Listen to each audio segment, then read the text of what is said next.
नमस्कार दोस्तों, तो कैसे हैं आप? आई होप अच्छे ही होंगे। तो दोस्तों आज बात करते हैं, क्या भारत चाइना को युद्ध में मात दे सकता है? तो सच है कि इस धरती पर कोई ऐसा शख्स नहीं होगा जो चाहेगा कि युद्ध हो, क्योंकि युद्ध सिर्फ युद्ध नहीं होता।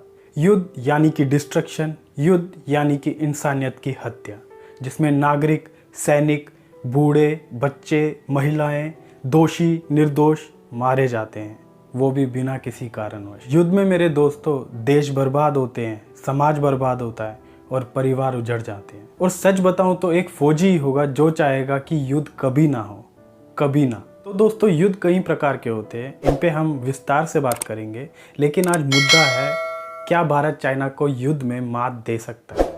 हाँ, दे सकता है।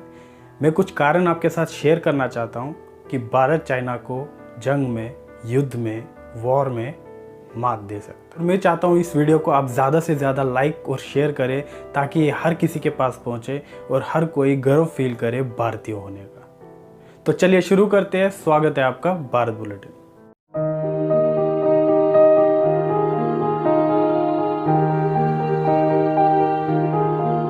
दोस्तों कई लोग मानते हैं, जैसे पाकिस्तानी, बांग्लादेशी, चीनी, नेपाली और कुछ भारतीय भी इसमें शामिल है, जो अपने आप को बुद्धिजीवी मानते हैं, जिन्हें आप लिबरांडू के नाम से भी जानते होंगे। वो कहते हैं कि चाइना भारत को मसल देगा और चीनी ताकत को बढ़ा चढ़ाकर दिखाते हैं। चाइना भारत से ताकतवर है, चाइना का कोई मुकाबला नहीं, ऐसी बातें हमारे दिमाग में डाली जाती है। लेकिन आज के वीडियो में मैं आपको बताऊंगा कि भारत कैसे चीन को आराम से मसल देगा अगर ये युद्ध हुआ। चाइनीज़ आर्मी के पास युद्ध का कोई अनुभव नहीं है, ना ही जीतने का कोई अनुभव है। 1962 में भारत को धोखे से हराने के बाद 1967 में इंडियन आर्मी से और 1980 के दशक में वियतनाम से चाइनीज़ आर्मी तो एक बार मुंह की खा चुकी है। उसके बाद से चाइनीज़ अभी तक कोई युद्ध नहीं लड़े हैं और चाइना हाई अल्टीट्यूड पर भारत का मुकाबला नहीं कर सकता। ये मैं नहीं कह रहा हूँ, ये बात खुद ग्लोबल टाइम्स ने भी मानी है। इसी वजह से चाइना डोकलाम में पीछे हटा था। और इसके अलावा चीनी सेना पीस डिजीज़ का भी शिकार है। पीस डिजीज़ तब होता है जब कोई सेना लंबे समय से कभी भी किसी जंग में शामिल ना हुई हो।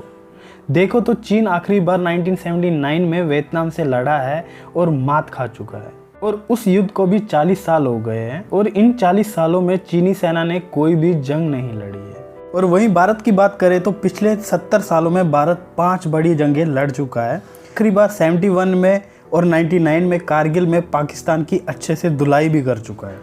और पाकिस्तान के द्वारा आतंकवादी घुसपैठ से भी भारतीय सेना लड़ती रहती है। इस कारण हमारी भारतीय सेना फिजिकली और मेंटली काफ़ी स्ट्रॉन्ग रहती है, और इस वजह से पीस डिजीज़ का दूर दूर तक कोई लक्षण नहीं है। दूसरा कारण, भारत एक डेमोक्रेटिक कंट्री है और चाइना एक कम्युनिस्ट कंट्री है। तो ये कारण है कि भारतीय सैनिक ज़्यादा दमखम से मैदान में लड़ पाएंगे, क्योंकि उन्हें पता है कि वो किसी पार्टी या गवर्नमेंट के लिए नहीं लड़ रहे, अपने देश के लिए, अपने परिवार के लिए लड़ रहे हैं। दूसरी तरफ देखोगे तो जो चाइनीज़ आर्मी है वो गवर्नमेंट को सेटिस्फाई करने के लिए या पार्टी को सेटिस्फाई करने के लिए लड़ रही है। तो चीनी सेना बहुत सोच समझकर जान हथेली पर रख के लड़ेगी। और तीसरा कारण, कई सालों से चाइना में वन चाइल्ड पॉलिसी होने के कारण देखोगे तो जो सैनिक होगा वो एक इकलौता बच्चा होगा फैमिली का, और वो उस बच्चे को नहीं खोना चाहेंगे किसी गवर्नमेंट के मतलब के लिए या किसी बेमतलब जंग के लिए। वहीं भारत की बात करें तो यहाँ बेटे को फौज में भर्ती होते देख गर्व महसूस होता है, और हर दूसरे घर में बेटा फौजी होता है। और कोई बेटा शहीद हो जाए तो उसके पीछे 2 बेटे और उठ खड़े हो जाते हैं अपनी देश के प्रति कुर्बानी देने के लिए। दोस्तों चौथा कारण ये है कि चाइना एक घमंडी देश है। तो चाइना सिर्फ वही वेपन इस्तेमाल करता है या करेगा जो सिर्फ उसने खुद बनाए हो। वो किसी और देश का हथियार ज़्यादातर नहीं खरीदता, और जो कि दिवाली के पटाखे की तरह फुस्सी होते हैं। मुझे ये लगता नहीं, मुझे ये यकीन है। और वहीं भारत की बात करें तो भारत कोई भी कैसा भी हथियार यूनाइटेड स्टेट्स और रशिया से आसानी से खरीद सकता है। और मिलिट्री टेक्नोलॉजी की बात करें तो यूनाइटेड स्टेट और रशिया की मिलिट्री टेक्नोलॉजी ज़्यादा एडवांस है चाइना से। तो फिर चाइना कैसे जीत सकता है जबकि उसकी तलवार की टेक्नोलॉजी काफ़ी कमज़ोर हो। और पांचवा कारण, वहीं चाइना को समुद्र में भी एनसर्कल किया जा रहा है।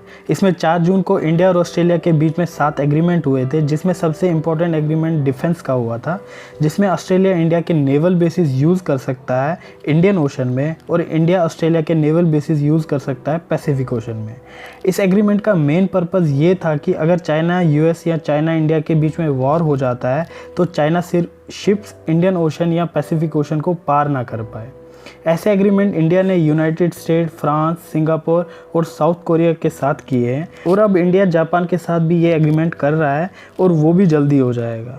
और वहीं यूनाइटेड स्टेट साउथ चाइना सी में चाइना पर दबाव दे रहा है, जिसमें यूनाइटेड स्टेट के साथ फिलीपींस, मलेशिया, सिंगापुर जैसी कंट्रीज़ भी है जो यूनाइटेड स्टेट का साथ दे रही है। और यूएस के ईस्टर्न साइड में 7th फ्लीट रहेगी और वेस्टर्न साइड में 5th फ्लीट रहेगी। अगर सिचुएशन ज़्यादा बिगड़ जाए तो इंडिया चाइना के बीच में, तो यूएस 5th फ्लीट मूव करेगी इंडियन ओशन में ताकि चाइना के वॉरशिप नष्ट किए जाए।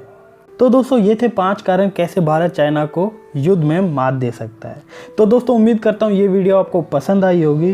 तो ज़्यादा से ज़्यादा लाइक करें, शेयर करें और सब्सक्राइब बटन पे बैठ जाइए, इसे तोड़ दीजिए, चाहे जो करना है करिए, लेकिन वो दब जाना चाहिए। और साइड के बेल आइकन को भी दबा दीजिए ताकि जानकारी, इन्फॉर्मेशन आप तक फौरी तौर पर पहुँचे।